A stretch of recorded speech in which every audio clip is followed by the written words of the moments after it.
Deus quer que eu e você sejamos uma bênção. Uma bênção para as pessoas da nossa família, para as pessoas com quem nós convivemos. Deus quer que nós sejamos bons, que nós sejamos alegres, que nós sejamos felizes, que nós sejamos bem-aventurados. Que onde quer que estivermos, alguma coisa diferente. Deus quer que nós sejamos uma lúzida. Deus quer que nós sejamos uma luz. Conhece a história do sapo e do vagalume, né? É uma alegoria. O sapo chegou para comer o vagalume e o vagalume falou: espera um pouquinho aí. Por que você vai me comer? Não te faço mal nenhum. E o sapo falou: por causa da tua luz. A tua luz me incomoda, a tua luz me irrita. Por isso eu quero te comer. Mesmo que às vezes a nossa luz, no bom sentido, nosso padrão de conduta, de comportamento, de moral, de ética, incomode quem está ao nosso redor, nós temos que brilhar, nós temos que fazer a diferença. Não precisamos falar muito, basta viver. Deus quer que nós sejamos uma luz, um cálice que transborda de água viva para as pessoas sedentas deste mundo. Existe na Bíblia uma série de cartas. A maioria delas foram escritas por Paulo, o apóstolo dos gentios. Uma delas é a carta de Tito. Abra a Bíblia na carta de Tito. Tito fica antes de Filemão. Ajudou? Filemão que fica antes de Hebreus. Ajudou um pouquinho. Melhorou.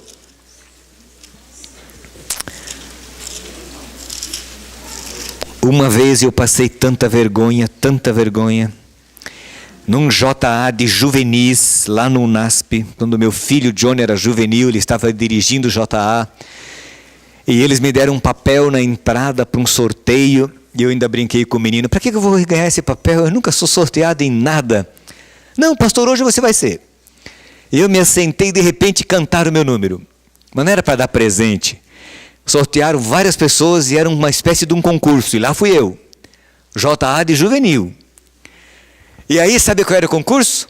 Eles perguntavam assim: Miqueias, falava assim, Miqueias, e eu tinha que dizer o livro antes de Miqueias e o livro depois de Miqueias. Lá eu sabia. Se ele me perguntasse assim, Lucas, eu ia saber o livro antes ou depois, né? Assim, Êxodo, né? Agora, Naum, Ageu. E eu só passava. E o pior que a molecadinha sabia.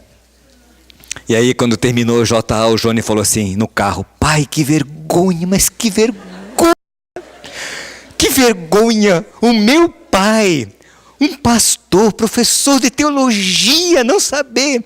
Falei: Johnny, também, né, eu não podia responder, senão ia ficar, os meninos, né? Mas eu passei muita vergonha naquele dia. E às vezes são coisas que a gente não... Como você vai saber, né? Tem que ter uma cabeça... Tito eu sei, fica antes de Filemão, e Filemão fica antes de Hebreus. Tito. Quem foi o autor desta carta? Veja o primeiro verso. Paulo, servo de Deus e apóstolo de Jesus Cristo, para levar aos eleitos de Deus a fé e ao conhecimento da verdade que conduz à piedade. Paulo foi o autor da carta a Tito, não existe dúvidas entre os teólogos, entre os estudiosos da Bíblia, porque ele diz, Paulo, a carta aos Hebreus, por exemplo, na carta aos Hebreus, Paulo não diz, ele não fala, ele não começa. E nós sabemos por quê. A carta foi endereçada aos Hebreus. Os hebreus tinham preconceito de Paulo, detestavam Paulo, né? Eles odiavam Paulo. Paulo era tido entre os judeus como aquele que acabou com a religião judaica, com a religião hebraica, com todo o sistema. E a carta exatamente tinha o objetivo de mostrar para eles que o sistema havia cumprido o seu propósito até Cristo e que Cristo era aquele que tinha sido a razão de todo o sistema e da continuidade numa outra esfera daquele sistema. Então, para evitar preconceito, Paulo não se identifica assim como autor, como ele se identifica aqui. Esse Paulo é o ex-Saulo de Tarso, perseguidor dos cristãos, que se converteu ao cristianismo quando teve aquele encontro com Cristo no caminho de Damasco. Tornou-se ele o grande apóstolo dos gentios. Paulo foi o fundador da maior parte das igrejas da Ásia Menor no período do primeiro século da igreja cristã. Ele é o autor da metade do Novo Testamento. A metade dos escritos, cerca da metade dos escritos do Novo Testamento, foram escritos pelo apóstolo Paulo. Um homem muito culto, estudou aos pés de Gamaliel. Um homem que sabia falar hebraico, sabia falar grego, sabia falar latim, sabia falar provavelmente o aramaico, né? Era um homem culto, muito culto, um filósofo, um grande filósofo. Dos 27 livros do Novo Testamento, pelo menos 14 foram escritos por Paulo. 14 foram escritos por Paulo, não pelo menos, 14 foram escritos por ele. Nas palavras introdutórias a título, ele se autodenomina de servo de Deus. Servo de Deus. Ele usa uma palavra grega, doulos, que significa escravo de Deus. Escravo de Deus. Essa expressão ele a usa somente na introdução da carta aos Romanos e na carta aos Filipenses. Só que em aos Romanos e em aos Filipenses, ele se autodenomina servo de Jesus Cristo. E aqui ele se denomina servo de Deus. Para ele não havia nenhuma diferença. Servo, escravo de Deus.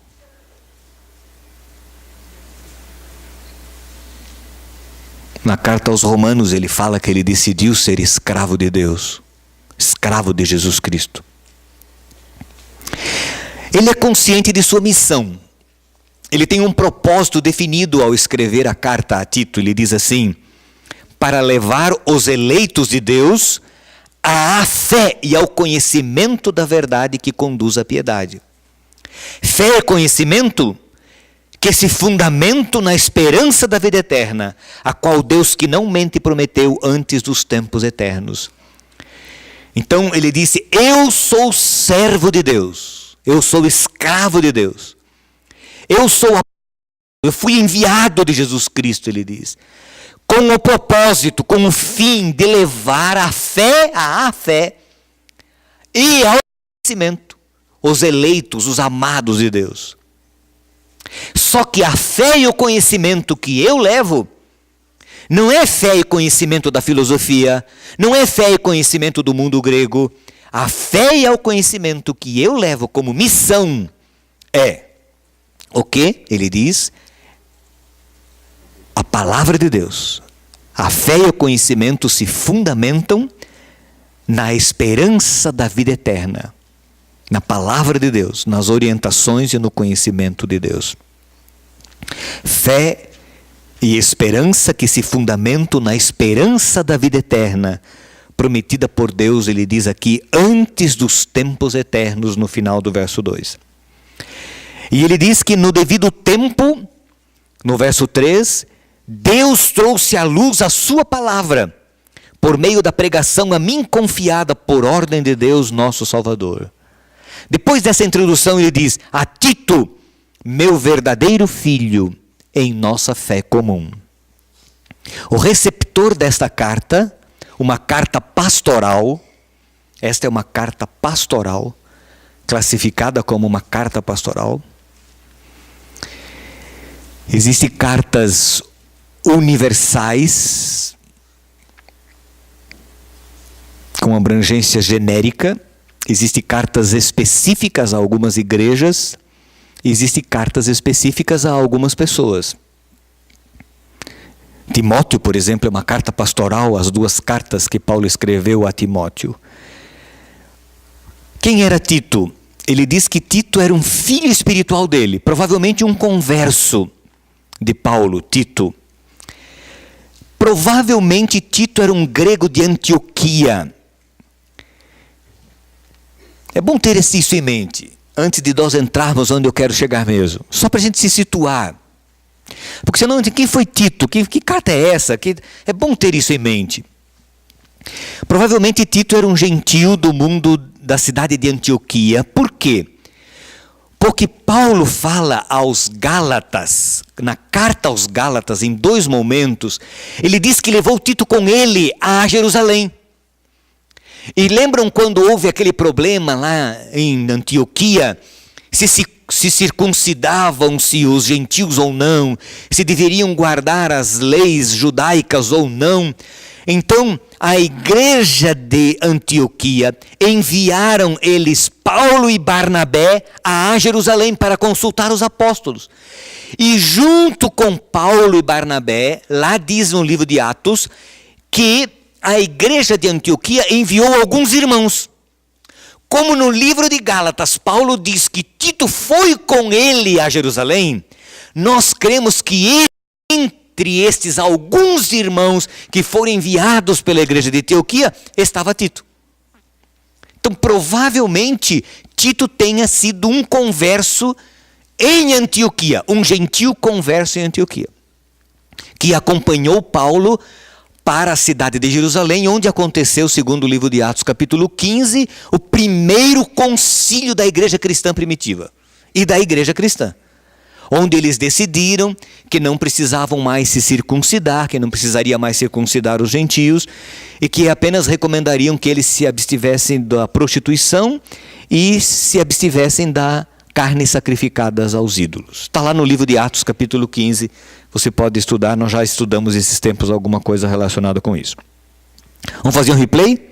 A carta de Tito foi escrita por Paulo, que se autodenomina na carta, na introdução, escravo de Deus, que tem uma missão bem definida, que é levar às pessoas eleitas de Deus o conhecimento de Deus e a fé. E esse não é um conhecimento qualquer, mas aquele que vem e está na palavra de Deus. A carta foi endereçada a Tito, que era provavelmente um converso do mundo gentílico de Antioquia, filho espiritual de Paulo. Por isso Paulo o chama de filho.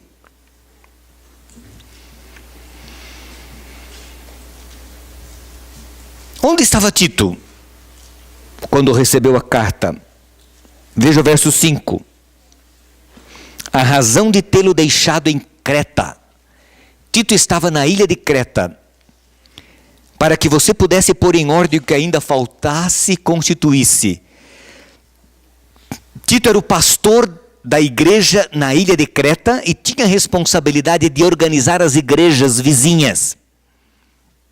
E lá estava ele. A Bíblia não fala nada se era casado, se tinha filhos, não fala nada disso.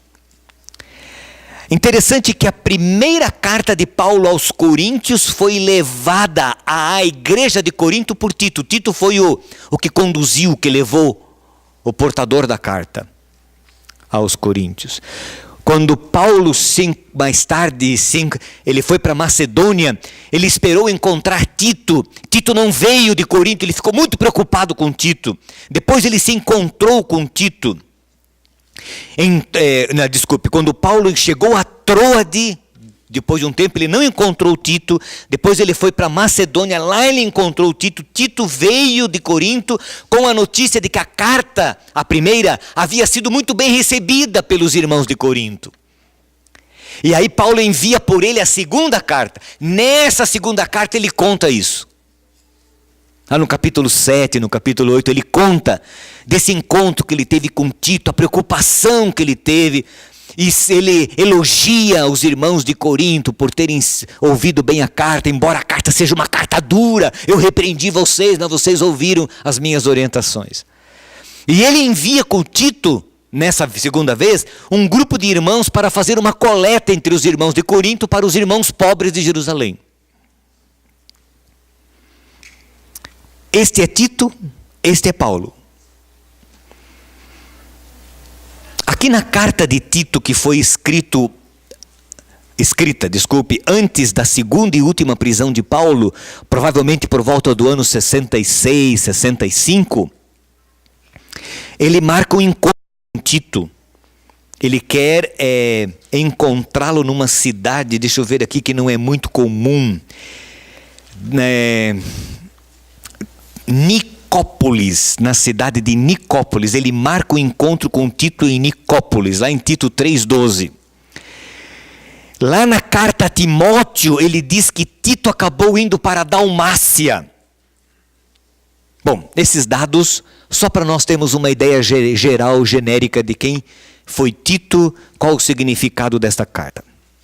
Nela, Paulo dá algumas orientações a Tito, e eu gostaria de ir diretamente ao capítulo 2, que é o que nós vamos estudar hoje.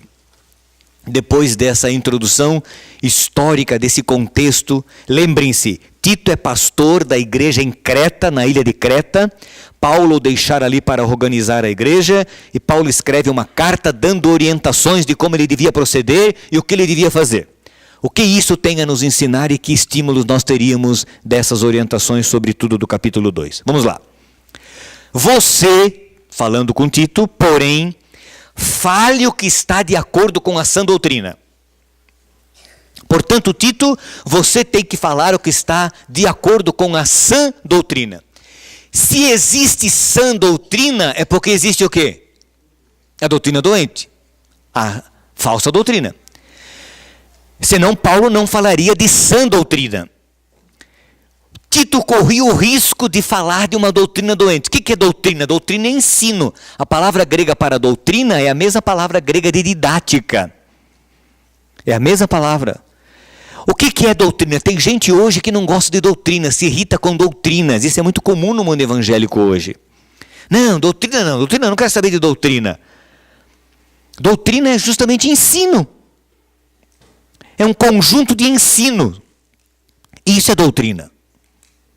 É um postulado de ideias organizadas que dão um arcabouço, uma estrutura para uma determinada ideia.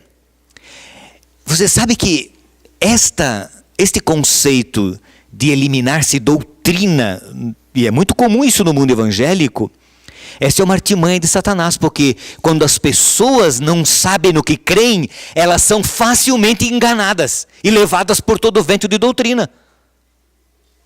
Doutrina sem fundamento. Porque o mais interessante é que nenhum segmento religioso fica sem doutrina. Todos têm doutrina. Lógico.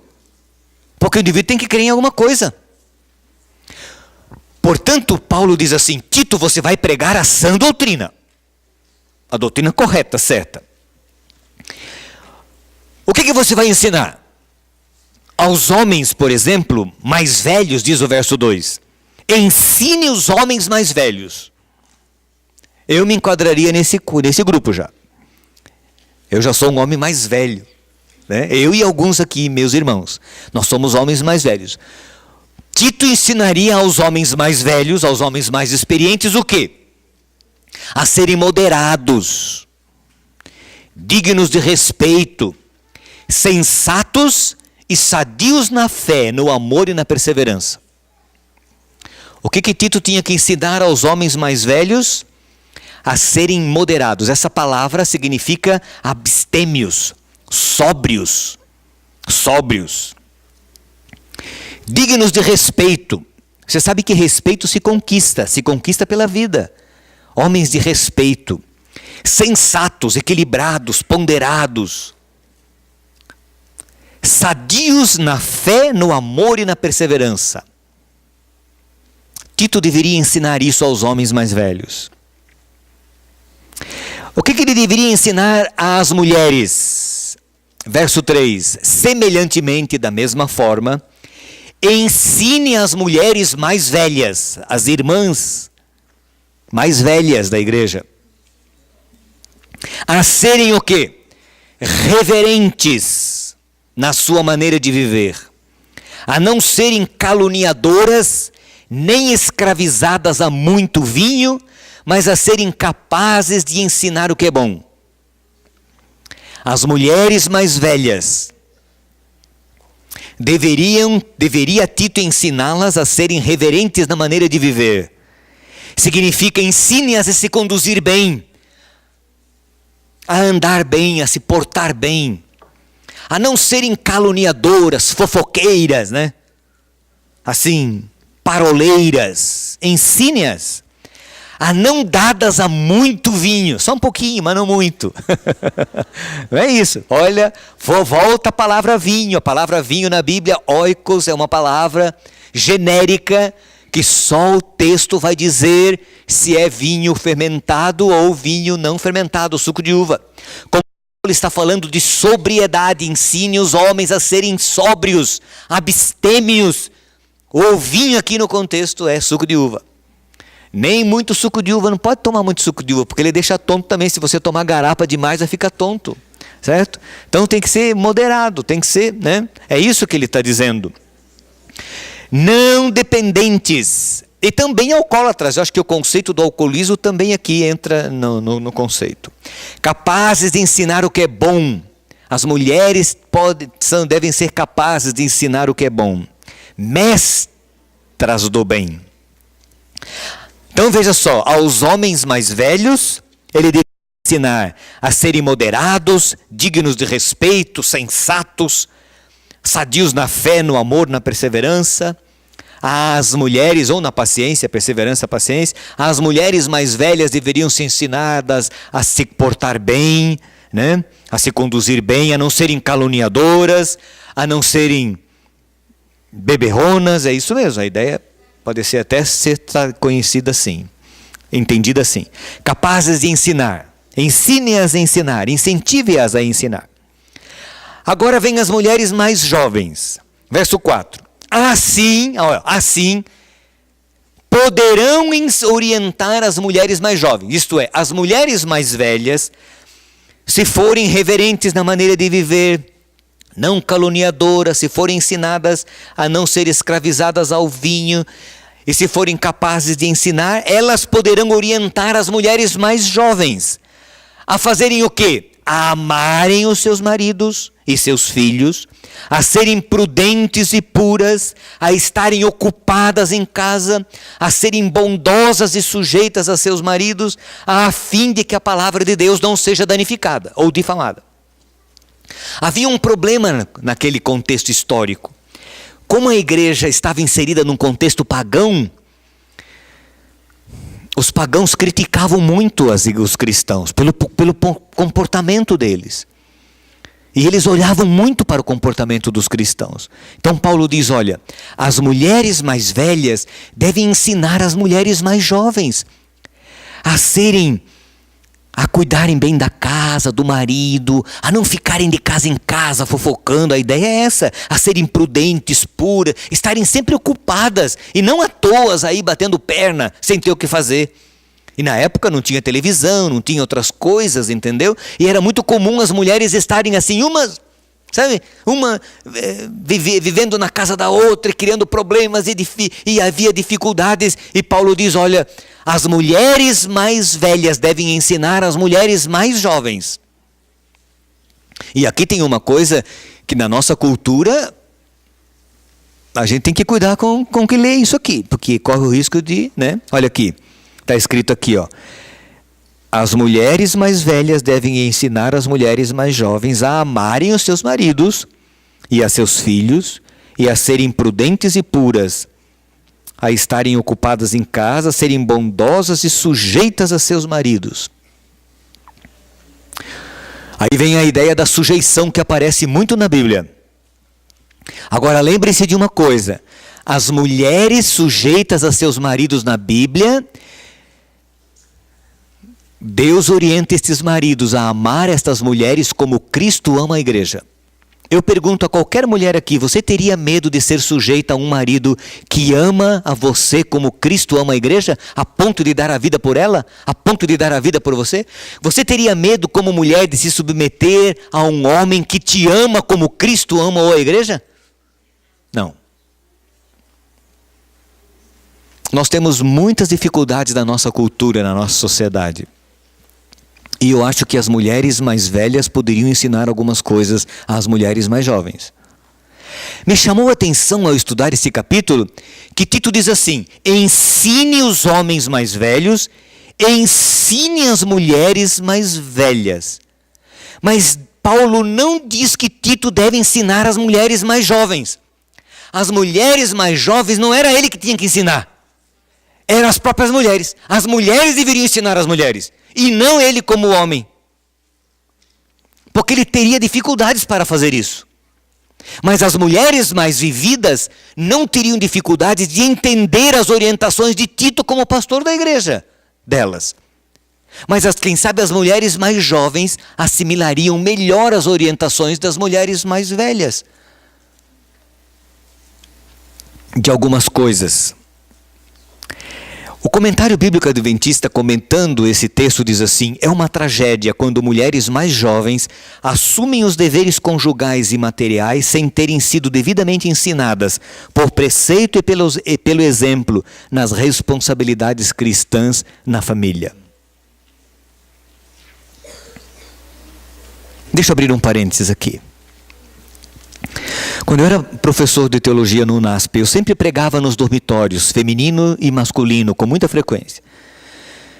E uma vez eu fiz uma série no dormitório, eu pregava na terça no masculino, na quinta no feminino. Uma série sobre preparando-se para o matrimônio, para o casamento, para o lar. Uma série, desde orientação de como encontrar o companheiro da vida, tá, etc, tudo. E nesta série, que foi longa, assim, foi bem longa, um dos assuntos que eu desenvolvi, lá no dormitório masculino e depois no feminino, é que a Sarah White no livro Educação diz que os rapazes deveriam saber algumas coisas e que as moças deveriam saber também algumas coisas.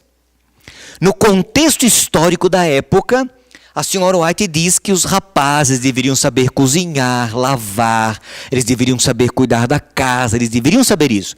E ela diz no contexto da época que as mulheres deveriam saber, por exemplo, arriar a um cavalo, que na época era o carro da época. Nós transferindo isso para agora, nós diríamos que as mulheres deveriam saber trocar um pneu de carro, essas coisas que são úteis, né? Bom, e eu fui dizendo isso para as moças. E fui falando para elas de que elas também deveriam saber fazer algumas coisas, como passar uma camisa de homem, saber passar uma calça de homem que tem o vinco que é difícil de passar, saber fazer uma bainha de calça, saber pregar um botão, saber fazer uma casa na roupa, porque um dia, quem sabe, elas iriam se casar e de repente o marido chegaria para ela: bem, faz essa bainha aqui, nessa calça aqui para mim, e quem vai fazer? Quando terminou o culto naquele dia, eu quase apanhei no dormitório. Eu quase apanhei naquele dia, porque um grupo de moças me cercaram: pastor, o senhor é muito machista, porque o senhor é machista, porque não sei o que. Eu falei: mas escuta. E fui conversando com elas, e uma era a líder, e essa líder dizia assim para mim, eu comecei a contra-argumentar, e dizia para ela assim: filha, tá bom, então vamos fazer o seguinte, você um dia vai se casar, você quer se casar? Tá, quero me casar. Então, e quando o seu marido pedir para você passar a camisa, quem vai passar? Ele? Aí eu falei assim: mas e se seu marido não passar? Se você casar com um homem assim que ainda não assimilou esse conceito de que ele vai passar, certo? E que às vezes não é fácil. Quem sabe, a nova geração, mas essa geração atual ainda um pouco assimila, outro não. E se ele não fizer, quem vai fazer? Eu mando para... Eu vou ter empregadas para fazer. Essas empregadas serão homens ou mulheres? Serão mulheres. Então você está jogando tudo no âmbito da mulher mesmo. Mas eu vou casar com um homem rico, mas se você casar com um homem pobre? E se você casar com um homem rico e você tiver muitas empregadas, você tem que saber mandar. E se você de repente não tiver mais empregadas, e se a coisa complicar, você não sabe como é que vai ser amanhã. Você precisa saber, mesmo que você não faça, é bom que você saiba. E aí eu descobri ao estudar Tito 2, aonde eu me meti. Porque quem tinha que ensinar lá não era eu. Eram as mulheres que tinham que ensinar, exatamente. As mulheres mais velhas, com experiência de vida, com o jeitinho feminino, com o carisma feminino, é que deveria incentivar, estimular e ensinar as mulheres mais jovens, que é o que está aqui na Bíblia. Aí eu fui me meter onde não era a minha área, certo? E tive problemas lá.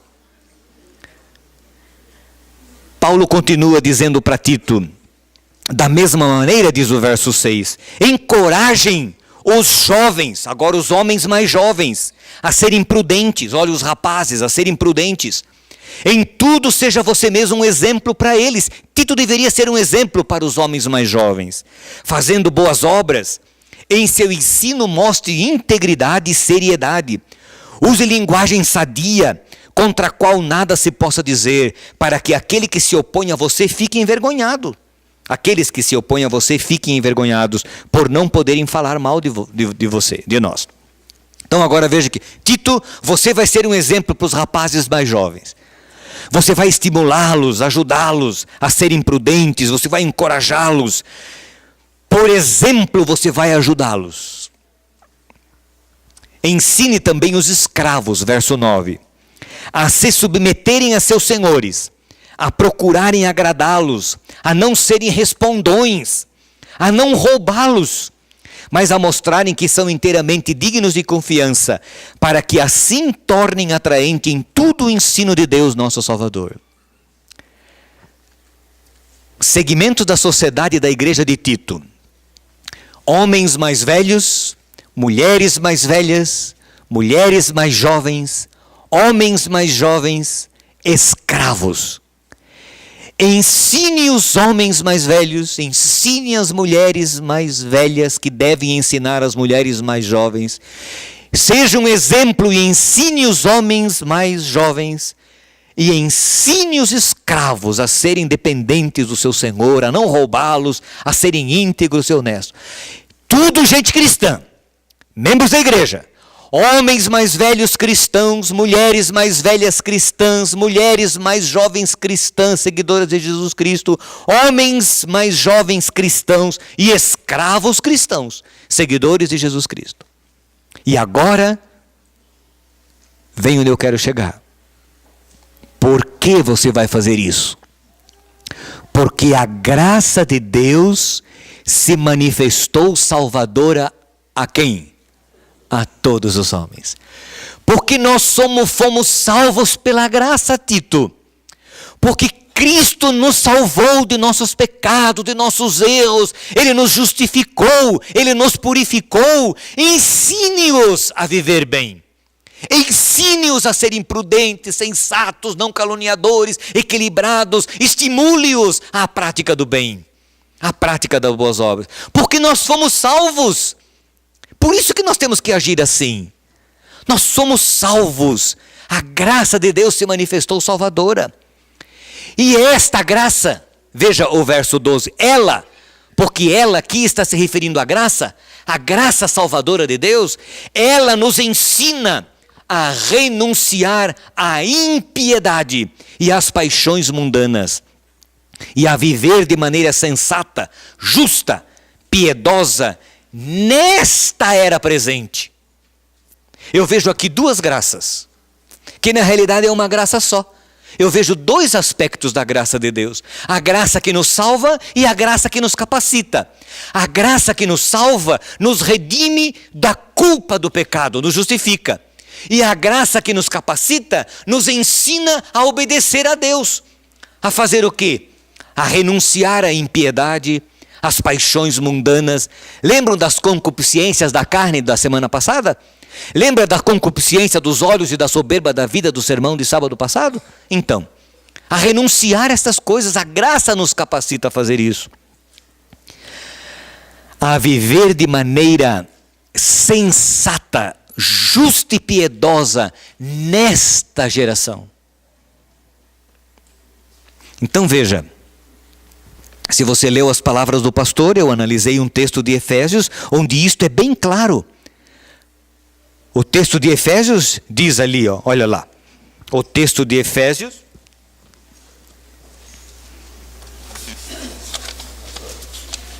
Me dá aqui porque meu boletim está embaixo aqui.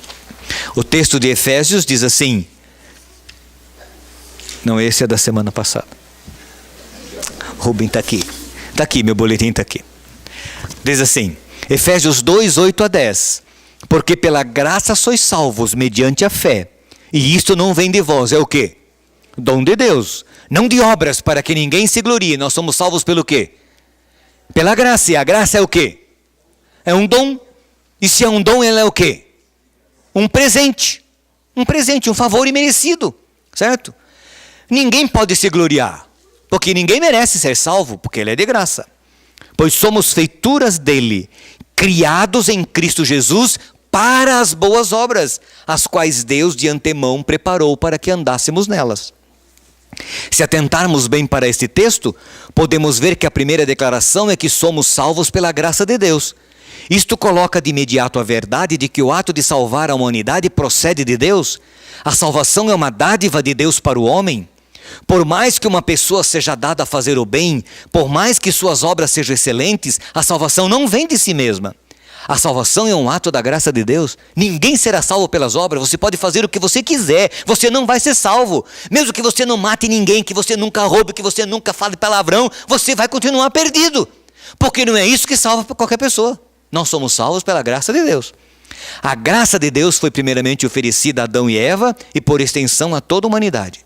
Ela proveu uma porta de saída para a condição pecaminosa do homem. Jesus veio até nós e pagou o preço que o pecado exigia. Qual era? A morte. Com sua vida santa e sem pecado e com sua morte em sacrifício, Jesus adquiriu o direito de salvar perfeitamente a todos aqueles que creem em seu nome. Por isso ele pode nos salvar, ele pode oferecer a graça, de graça. Para ele não foi de graça, para nós é de graça. Na segunda parte do texto nos é dito que somos feituras de Deus, de Jesus, criados para boas obras, preparadas por Deus para andarmos nelas. O fato de termos recebido a salvação em Cristo pela fé não isenta de termos uma vida de obediência. Os mandamentos de Deus retratam o seu plano de vida, a sua vontade para ser humano. Deus deseja que sigamos por esse caminho. Justamente é isso que o homem não consegue fazer separado de Jesus. Mas quando a pessoa aceita a sua graça salvadora, não só recebe o perdão dos pecados, mas recebe também poder para viver segundo a vontade de Deus. Esta pode ser chamada de graça o quê? Capacitadora, é a graça que me capacita a ser obediente. Quando isso acontece como resultado da presença de Jesus na vida, a obediência não é exercida para salvar, mas como consequência de uma vida salva e capacitada pela graça de Jesus Cristo. O Beto está aqui. Na quinta-feira, no nosso estudo, ele me fez uma pergunta. Mas e sobre o sábado, a questão do sábado? Uma das questões que nós analisamos. E o sábado? A ideia parece ser muito radical. Será que precisamos? Vivemos numa sociedade difícil. E eu deixei claro para as pessoas ali do nosso grupo de estudos, de que quando eu aceito a Cristo como meu Salvador, e Ele me salva e me redime da minha culpa, dos meus erros, Ele me capacita a obedecer os mandamentos dEle, mesmo que sejam difíceis. A ideia é essa. Mesmo que sejam difíceis. Aí tem um homem adúltero, um homem que gosta de ter várias mulheres e faz tudo, e tem uma mulher hoje, uma mulher amanhã e anda com uma, com outra, mas um dia que ele conhece a Cristo e ele conhece que este não é um estilo de vida de um cristão, ele se arrepende, Cristo o perdoa, justifica, limpa e agora dá poder para que ele viva uma nova vida. E aquele homem que fazia aquele monte de coisa agora não faz mais, mas não porque ele não tenha propensões, as concupiscências da carne estão aí e o pecado vem para tentar. Mas ele recebe poder, graça cada dia, graça capacitadora para vencer em Cristo Jesus. É aquela pessoa que roubava o patrão, que na primeira oportunidade ele levava mesmo, na frente dele ele levava mesmo, mas agora ele conhece Jesus. Recebe perdão, a graça que perdoa, a graça que justifica, a graça que limpa, a graça que lava. Só que agora ele precisa da graça que capacita para viver em boas obras. Por isso Paulo falou, Tito, você tem que ensinar. Você tem que ensinar os homens mais velhos, você tem que ensinar as mulheres mais velhas, as mulheres mais novas serão ensinadas pelas... Paulo deu uma instrução, sabe por quê? Porque nós somos salvos. Nós somos redimidos. A graça, e esta graça, mediante esta graça, Deus quer que nós vivamos uma vida de piedade, uma vida justa. E eu e você não conseguimos obedecer a Deus. Nós não conseguimos viver uma vida justa. Por isso dependemos da graça de Cristo diariamente. Cada manhã, cada dia, cada instante nós dependemos da graça de Cristo. E aí aquela pessoa que tem uma luta com um vício e que foi viciado em alguma coisa e não consegue, mas aí ela se entrega a Cristo. Senhor, eu não consigo, eu estou aqui, eu não aguento. Senhor, se o Senhor não fizer isso por mim, pronto, aí Jesus faz. É a graça capacitadora que atua em nós, inibindo o poder que o pecado tem sobre nós. Porque justificação é o ato de Deus declarar justo quem não merece e quem não é justo. Ele nos remove a culpa do pecado. Mas santificação é a graça de Deus que nos habilita a vencer o pecado. Deus quebra o poder que o pecado tem sobre nós. Aquela compulsão para a prática do mal. Por isso o pecado na vida do seguidor de Deus e de Jesus Cristo é um acidente. Na vida de quem não é de Jesus, o pecado é uma rotina. Mas na vida do Filho de Deus é um acidente. Ele escorrega e cai, ele erra o alvo, é um acidente. Um acidente de percurso, porque ele desvia o olhar de Deus. Isto é graça capacitadora. Aí o texto termina assim. A graça de Deus se manifestou salvadora a todos os homens, diz o verso 11.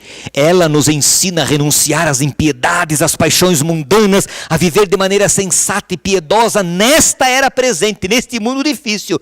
Enquanto, diz o verso 13, aguardamos a bendita esperança, a gloriosa manifestação de nosso grande Deus e Salvador Jesus Cristo. Ele se entregou por nós, a fim de nos remir de toda maldade e purificar para si um povo peculiar seu, dedicado à prática das boas obras. É isto que você deve ensinar, exortando-os e repreendendo-os com toda a autoridade, e ninguém o despreze. Esse texto aqui, do verso 11 até o verso 14, vai ser o texto do ano aqui em nossa igreja. Nós vamos voltar esse texto muitas vezes. E eu gostaria que no fim do ano nós soubéssemos esse texto de cor. É um desafio que eu vou fazer para mim mesmo. A graça de Deus se manifestou salvadora a todos os homens. E ela nos ensina a renunciar à impiedade. Sabe o que é a palavra impiedade aqui em grego? É anomia. Sabe o que é anomia? É contra a lei, é iniquidade.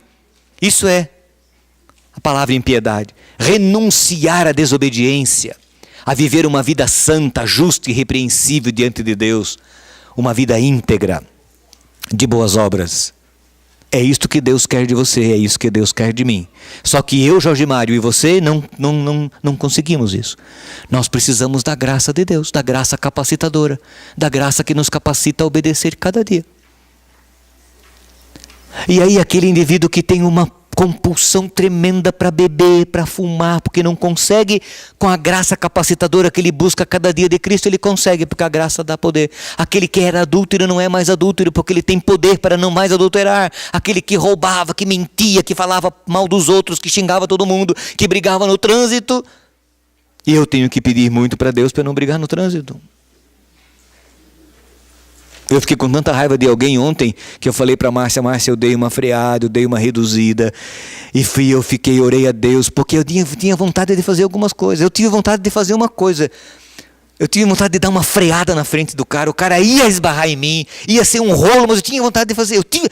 A minha concupiscência carnal dizia para eu fazer isso, mas aí eu tive que buscar o quê? A graça capacitadora. Senhor, me dê discernimento, porque humanamente eu tenho vontade de fazer bobagem. Por bobeira, por raiva. Isso é humano, isso é carnal. É um instinto da carne que vem. Certo? E aí você tem que se controlar e pedir que Deus, para a gente viver de maneira sóbria, piedosamente, de maneira justa, nesta presente era, enquanto aguardamos o nosso Senhor voltar. Você não gostaria de assumir um compromisso com Deus, de que você vai tomar uma decisão? Eu nunca fiz apelo aqui na igreja. Você percebeu que eu nunca fiz apelo? Eu estou 3 anos e meio aqui, nunca fiz um apelo.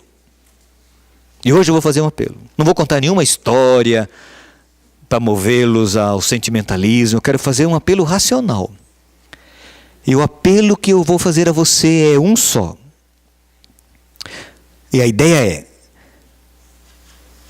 eu é você, coloca eu, fala lá eu, dependo da graça de Deus, eu não consigo. Eu não consigo. Eu fui salvo pela graça, mas eu dependo da graça para ficar salvo, para ficar em Cristo, para viver uma vida justa, santa, piedosa, de boas obras. E isto é uma questão de todo dia. Portanto, eu assumo hoje, eu vou pedir a Deus, eu quero fazer isso. Eu quero me expor à graça de Deus. Eu quero me colocar sob o manto da graça. Eu quero me expor à influência da graça, para receber o poder da graça capacitadora. Porque sozinho eu não consigo. Eu só vou conseguir se Cristo fizer isso por mim. Este é o convite que eu vou fazer para você, o apelo. Você quer dizer isso para Deus? Senhor, eu quero assumir um compromisso contigo que eu vou me expor à tua graça.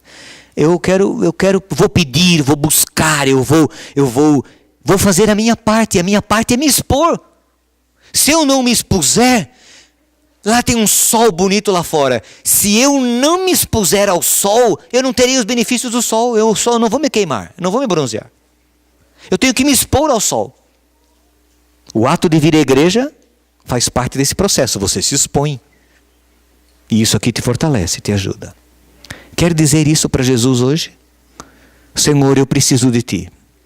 Eu quero a tua graça capacitadora. Eu quero a tua graça para que eu consiga obedecer. Eu quero ser um bom filho do Senhor. Eu quero ser um escravo de Cristo, um servo de Jesus Cristo. Eu vou te buscar. Quando eu estiver sendo tentado, naquele momento eu quero te buscar, eu vou te buscar. Esse é o compromisso que eu vou pedir, que eu estou fazendo contigo. Eu vou te buscar. E aí o Senhor vai fazer a obra que o Senhor vai fazer, porque eu não consigo fazer. Mas eu vou fazer a minha parte, e a minha parte vai ser essa. Quer você assumir esse compromisso? Assuma em seu coração. Faça uma oração. Não vou fazer um apelo para que você se levante, não quero expô-lo. Poderia fazê-lo, mas não quero. Todos se levantariam, eu sei que todos se levantariam, mas eu não quero. Eu quero que você tome essa decisão no seu coração. Você vai fazer uma oração, eu vou pedir que o pessoal da música se posicione nos instrumentos, porque assim que terminar a oração, nós vamos cantar Maravilhosa Graça.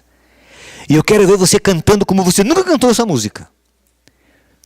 Maravilhosa graça de Deus, que é a graça que nos capacita, que nos salva e nos capacita a obedecer. Diga isso para Deus. Em seguida eu vou fazer uma oração de consagração. E assim que eu terminar a oração, nós vamos cantar este hino, Maravilhosa Graça.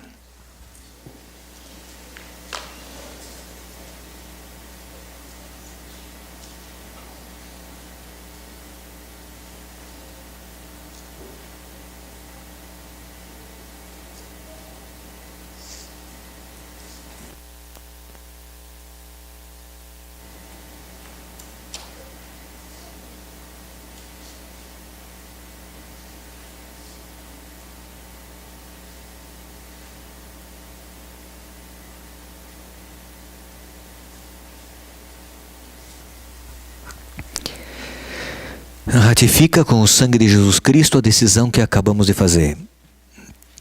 Porque nem mesmo essa decisão nós conseguiremos cumpri-la sem o sangue de Jesus. A única coisa que podemos fazer, mesmo movidos pelo Espírito, é dizer que nós queremos nos expor à graça capacitadora de Jesus Cristo cada dia. Queremos ler a Bíblia cada dia, estudar Tua Palavra, orar, ter um momento de reflexão, sentar-se aos pés de Jesus como Maria. Estamos te dizendo que queremos, quando formos e estivermos sendo pressionados pela tentação, que vamos buscar o poder e a graça capacitadora de Jesus, para que Ele vença o poder do pecado em nós.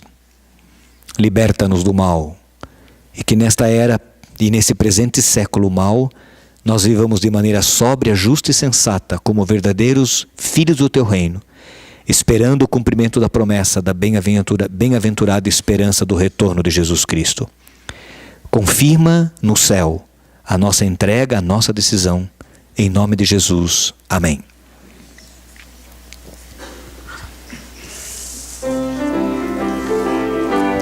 204, deu problema aqui.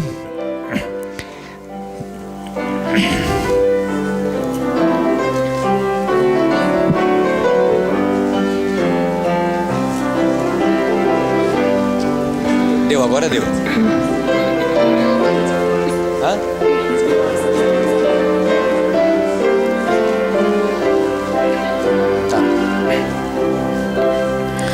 Maravilhosa graça, maior que meu pecar, como poder cantá-la, como de começar, trouxe-me alívio, ele toda calma, pela maravilhosa graça de Jesus. Graça com a maravilhosa graça, como firmamento esse é maravilhosa, é tão grandiosa, tão sublime e doce para mim. É maior que a minha vida inútil, mais profunda que o imenso mar. A Cristo vamos, pois, louvar e estar a Deus honrar. Maravilhosa graça, traz vida perenal. Por Cristo perdoado, vou à mansão real. Sei que hoje sou liberto, vivo de Deus bem perto, pela maravilhosa graça de Jesus. Graça, qual maravilhosa graça, como firmamento esse fim. É maravilhosa, é tão grandiosa, tão sublime e doce para mim. Mais profunda que o imenso mar, a Cristo vamos, pois, louvar e estar a Deus honrar. Maravilhosa graça, quão ricas bênçãos traz, por ela Deus salvou-me, deu-me perdão e paz. Salvo sim em verdade, por toda eternidade, pela maravilhosa graça de Jesus. Graça, com maravilhosa graça, como firmamento esse fim. É maravilhosa, é tão grandiosa, tão sublime e doce para mim. É maior que a minha vida inútil, mais profunda que o imenso mar. A Cristo vamos, pois, louvar e estar a Deus honrar. Amém? Ora, não esqueçam que aquele que é poderoso para vos guardar de tropeçar e para vos apresentar com exultação imaculados diante da sua glória, ao único Deus, nosso Salvador, mediante Jesus Cristo, Senhor nosso, glória, majestade, império e soberania, antes de todas as eras, e agora e por todos os séculos. Amém. Não temam, irmãos e irmãs, não temam. Vivemos numa guerra, mas nós temos a graça salvadora e capacitadora de Deus para, em nome de Jesus Cristo, vencermos o poder que o pecado ainda exerce sobre nós. Busque esta graça cada dia e você vai ser, em nome de Jesus, vitorioso como ele foi. E se você porventura cair, não esqueça que você tem no tribunal do céu um advogado. E ele vai exercer a graça salvadora e vai justificar você quantas vezes necessária for. Que Deus te abençoe. Oremos. Que este pensamento nos acompanhe hoje e durante todos os dias da nossa vida. Por Jesus. Amém.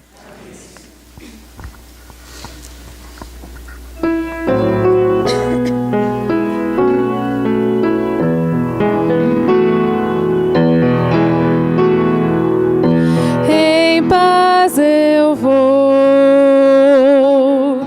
ouvir a voz de Deus. Em paz eu vou. Estou feliz. Achei abrigo em tua casa.